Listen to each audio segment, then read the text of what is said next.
तो योद्धाओं, कल मेरे से बहुत सारे लोगों ने कॉल और मैसेजेस में बात किया कि अब उन लोगों की परेशानियां थोड़ी बढ़ जा रही है। अब हार्ट बीट तेज़ हो जा रहा है, डर लग रहा है। और मैं शुरू से बोल रखा हूँ कि एग्ज़ाम से पहले ये बढ़ता जाता है, फिर भी आप लोग से बात करना ज़रूरी है मेरे लिए। तो हम लोग आज शाम को एक गूगल मीट रखते हैं, आपकी बातों को सुनेंगे, जो समाधान करने का होगा वो करने का प्रयास करेंगे। छोटा एक सेशन शाम को गूगल मीट के माध्यम से करेंगे। ग्रुप में आपको मैं टाइमिंग बता दूंगा, उससे हम लोग आपकी चीज़ें जो भी हैं सुनेंगे और आगे बात करेंगे। आज हम लोग तुगलक वंश का रिवीजन देख लेते हैं। तो तुगलक वंश 1320 ईस्वी में शुरू हुआ था और 1412 तक चला था। तो सल्तनत काल में सबसे बड़ा जो राजवंश था वो तुगलक वंश ही था। 1320 से 1412 लगभग आप देखोगे तो 92 ईयर्स का चला था। तो फर्स्ट इसका जो शासक थे वो गयासुद्दीन तुगलक थे। गयासुद्दीन तुगलक एक किसान प्रिय राजा बोलते थे इनको, क्योंकि ये किसानों को उपज बढ़ाने के लिए सिंचाई की फैसिलिटी प्रोवाइड करने की कोशिश किए थे।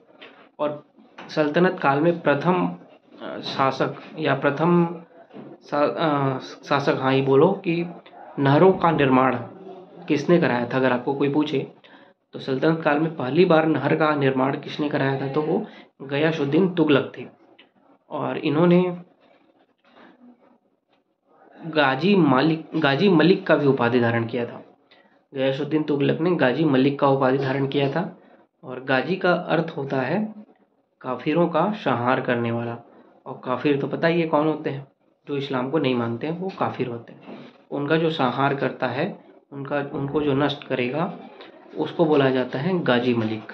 और यही उपाधि धारण किए थे गयासुद्दीन तुगलक।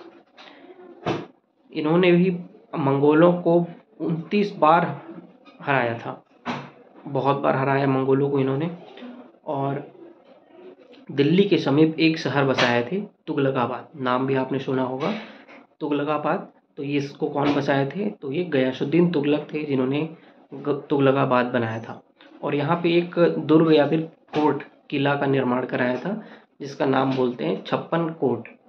छप्पन कोट एक फोर्ट है तुगलकाबाद के पास, इसका निर्माण कराया था गयासुद्दीन तुगलक ने। और ये दिल्ली सल्तनत का एक प्रथम ऐसे बादशाह थे जो दिन में 2 बार दरबार लगाते थे। 2 बार दरबार इनकी लगते थे, लोग आते थे, उनके बातों को सुनते थे और ये अपनी बात दरबार में करते थे। अमीर खुसरो इनके दरबारी कवि थे। और गयासुद्दीन तुगलक की बात करें तो इनका जो दिल्ली में निजामुद्दीन का दरगाह है, तो ख्वाजा निजामुद्दीन जो थे उनका और इनका संबंध अच्छा नहीं था। ये जब दक्षिण में या बंगाल विजय करने गए थे, बंगाल विजय करने गयासुद्दीन तुगलक गए थे, तो वहीं से वो बोल दिए थे कि उस समय निजामुद्दीन औलिया जो थे दिल्ली में थे, तो ये बंगाल से जब आ रहे थे उससे पहले वो ये बोल दिए थे निजामुद्दीन औलिया को कि निजामुद्दीन दिल्ली छोड़ो। तो ये फेमस डायलॉग है, निजामुद्दीन दिल्ली छोड़ो, किसने बोला था, गयासुद्दीन तुगलक ने। तो निजामुद्दीन जो औलिया थे ये रिप्लाई में बोले थे कि दिल्ली अभी दूर है। तो दिल्ली अभी दूर है आज भी बोला जाता है कहावत के रूप में। तो ये निजामुद्दीन औलिया बोले थे गयासुद्दीन तुगलक के लिए कि दिल्ली अभी दूर है। ऐसा क्यों बोले, क्योंकि बंगाल से दिल्ली आते आते हो सकता है कि आप रास्ते में ही निपट लो। और ऐसा ही हुआ कि एक लकड़ी का महल था जिसको निर्माण कराया था मोहम्मद बिन तुगलक ने, और इसी लकड़ी के महल में गिर के दब के गयासुद्दीन तुगलक की मृत्यु हो जाती है।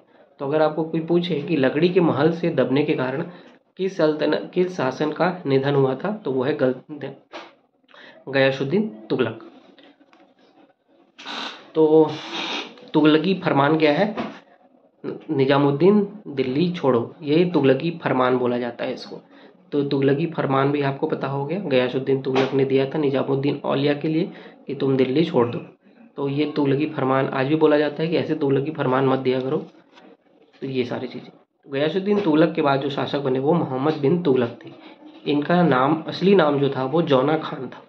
जौना खान के नाम पे ही जौनपुर पड़ा हुआ है। तो जौनपुर किसके नाम पे है, जौना खान के नाम पे। और जौना खान किसका नाम है? मोहम्मद बिन तुगलक। शिक्षित थे, काफ़ी एजुकेटेड थे, योग्य थे, लेकिन ये जो भी निर्णय लेते थे, परिस्थिति ऐसा आता था कि उससे उल्टा ही डिसीजन होता था। तो इनके कुछ डिसीजन के कारण ही कुछ इतिहासकारों ने इनको अलग अलग नाम दिया है। इनको किसी ने पागल सुल्तान बोला है। किसने बोला है पागल सुल्तान? एल्फिंस्टन ने इनको पागल सुल्तान कहा है, और जियाउद्दीन बर्नी ने इनको विरोधाभाषाओं का मिश्रण कहा है। जियाउद्दीन बर्नी ने इनको विरोधाभाषाओं का मिश्रण कहा है। और इनके समय में 1333 ईस्वी में इब्न बतूता विदेशी यात्री आए थे। कहाँ से आए थे? मोरक्को से आए थे। और मोरक्को की राजधानी कहाँ है? मराकेश। तो मोरक्को से एक यात्री आए थे, इब्न बतूता, 1333 ईस्वी में। किसके काल में आए थे पूछेगा तो? मोहम्मद बिन तुगलक के काल में। इन्होंने एक बुक की रचना किया था, उसका नाम था रेहला। रेहला नामक बुक की रचना किया था इल्तुतमिश ने, नहीं इल्तुतमिश बोलता हूँ, इब्न बतूता ने। तो इब्न बतूता मोरक्को से आए थे। इन्होंने एक पुस्तक की रचना की, रेहला। किसके काल में आए थे? मोहम्मद बिन तुगलक के 1333 ईस्वी में। मोहम्मद बिन तुगलक ने इब्न बतूता को काजी का उपाधि दिया, काजी का उपाधि दिया, और इनको राजदूत बना के चीन में भेजा था। तो आपको कोई पूछे कि इब्न बतूता को काजी की उपाधि देके चीन में राजदूत के रूप में किसने भेजा था? तो मोहम्मद बिन तुगलक ने। इनके कुछ 5 डिसीजन थे जो कि बहुत योजनाएं फेमस है। पहला है दोआब क्षेत्रों में कर की वृद्धि करना। दोआब क्षेत्र क्या होता है? 2 नदियों के बीच का जो उपजाऊ क्षेत्र होता है उसको दोआब क्षेत्र बोलते हैं। यहाँ पे क्या हुआ था? टैक्स को इंक्रीज कर दिए थे। तो टैक्स को इंक्रीज करके क्या हो गया था? जैसे ही वो टैक्स इंक्रीज किए वहाँ पे अकाल पड़ गया। अकाल पड़ने के कारण फूड प्रोडक्शन कम हो गया और आपने टैक्स बढ़ा दिया, तो किसानों के ऊपर भार बढ़ गया। तो ये एक गलत नीति हो गई। दूसरा क्या किए? इन्होंने राजधानी ही बदल दिया। उस समय इनके शासन में राजधानी थी दिल्ली, जिसको बदल के ये दौलताबाद या फिर देवगिरी, जो दक्षिण भारत में है, वर्तमान में महाराष्ट्र में है, वहाँ पे ले गए। देवगिरी में दौलताबाद नाम दिया और राजधानी लेके चले गए। राजधानी लेके जाने का मतलब है पूरी की पूरी जनता, एडमिनिस्ट्रेशन, ब्यूरोक्रेसी सबको उठा के लेके चले जाना, और चलो बोला देवगिरी में रहना। तो इस तरीके से 1326 ईस्वी में इन्होंने राजधानी परिवर्तन किया, और उनको लगा कि ये मेरे लिए गलत डिसीजन था, और वापस फिर वहाँ से कुछ सालों बाद दिल्ली वापस आ गए। तो ये भी गलत डिसीजन हो गया। एक था सांकेतिक मुद्रा का प्रचलन कराए थे। कांसे और तांबी के मुद्रा बनाने के बजाय कांसे और तांबा का मुद्रा बनाए थे, जो सस्ती धातु होती थी, महंगे मुद्रा के रूप में बनते थे। लेकिन ये प्रणाली को जनता ने खुद अपने घर में ही बनाने लग गए। सपोज मैंने आपको इकोनॉमिक्स में एक सांकेतिक मुद्रा प्रणाली बताया था, जिसमें आपका जो तांबा है, उस एक तांबे की सिक्के की असली वैल्यू तांबे के रूप में देखा जाए तो अगर उसकी 10 पैसा है, लेकिन उसकी मार्केट वैल्यू तुगलक ने बोला कि ये 1 रुपये के बराबर है, तो 10 पैसा लगा के लोगों ने अपने घर में ही तांबे के सिक्के छापने शुरू कर दिए, और उसकी वैल्यू 1-1 रुपये में होती लगी। मार्केट में बहुत ज़्यादा करेंसी आ गया, पैसों की भरमार आ गई, जिसके कारण इकोनॉमिक्स ख़राब हो गया उनका। इसीलिए एडवर्ड थॉमस एक अंग्रेजी साहित्यकार हैं। इन्होंने मोहम्मद बिन तुगलक को प्रिंस ऑफ मनियर्स कहा है। प्रिंस ऑफ मनियर्स मतलब लोग, पैसों वालों का राजा। कौन थे? मोहम्मद बिन तुगलक। क्योंकि मनियर्स क्यों? क्योंकि हर एक व्यक्ति के पास बहुत सारा मनी होता था। उसके बाद चौथा इनका ये था खुरासान अभियान। खुरासान अभियान में क्या हुआ था? मोहम्मद बिन तुगलक ने तरमाशरीन, जो मंगोल के थे, और मिस्र के सुल्तान के साथ एक संधि किया था, और मध्यकालीन इतिहास में इसको विदेश नीति का सबसे बड़ा उदाहरण भी माना जाता है। तो खुरासान अभियान मध्यकालीन इतिहास में विदेश नीति का प्रमुख उदाहरण था, जिसमें इन्होंने मंगोल शासक तरमाशरीन और मिस्र के सुल्तान के साथ संधि किया था और एक खुरासान अभियान चलाया था। 1 से 1.5 वर्ष चले, जिसमें सबसे ज़्यादा पैसा खर्चा मोहम्मद बिन तुगलक ने किया, और इसका अभियान का भी कोई ज़्यादा असर हुआ नहीं। उसके बाद जो आखिरी 5वां स्कीम था इनका, कराचील का अभियान।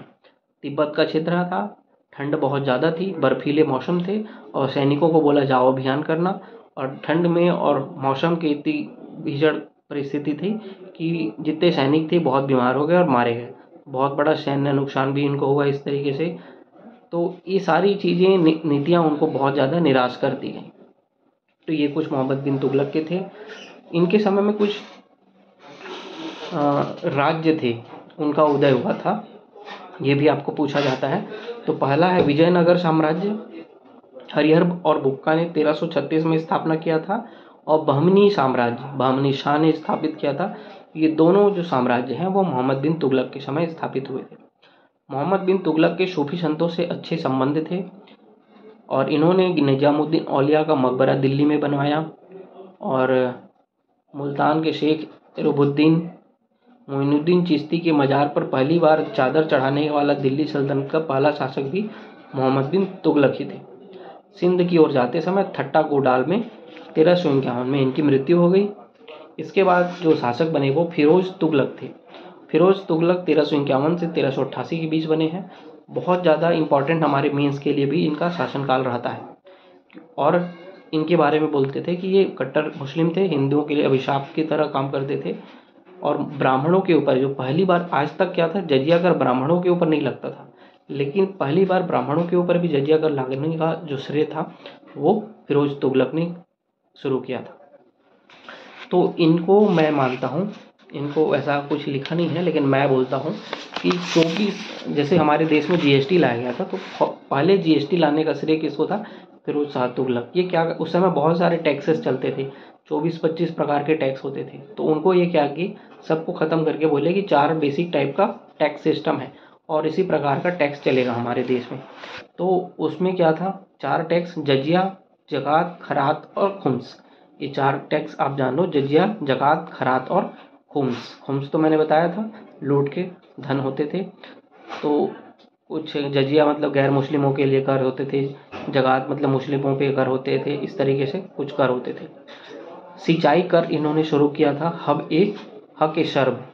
हक ए शर्ब नामक एक कर व्यवस्था था जो सिंचाई पर कर लगता था। तो आप ये एकदम अच्छे से याद रखना, हक ए शर्ब क्या है? सिंचाई पर लगने वाला कर, जो कि पूरे उपज का 1/10 के बराबर होता था। इन्होंने 2-3 विभाग बनाए, जैसे दीवाने खैरात विभाग। दीवाने खैरात विभाग इसलिए था, मुस्लिम विधवाओं, महिलाओं, लड़कियों के लिए सहायता के लिए एक बना विभाग था। दारुल सफ़ा विभाग चिकित्सा विभाग था। तो सफ़ा मतलब याद रखना, ये चिकित्सा विभाग से संबंधित होता है। मुस्लिमों का इसमें मुफ्त इलाज कराया जाता था। दीवाने बंदगान बनाए थे, इसमें दासों को रखते थे। तो सर्वाधिक दास किसके समय थे? फिरोज शाह तुगलक के समय दीवाने बंदगान बनाए थे। इन्होंने 1200 फूलों के बाग लगाए। और जो अशोक के काल में हम लोग पढ़ते हैं, अशोक स्तंभ, जिनको दिल्ली लाया गया था और इलाहाबाद लाया गया था, तो कुछ स्तंभ थे इन्हीं के शासनकाल में लाए गए थे।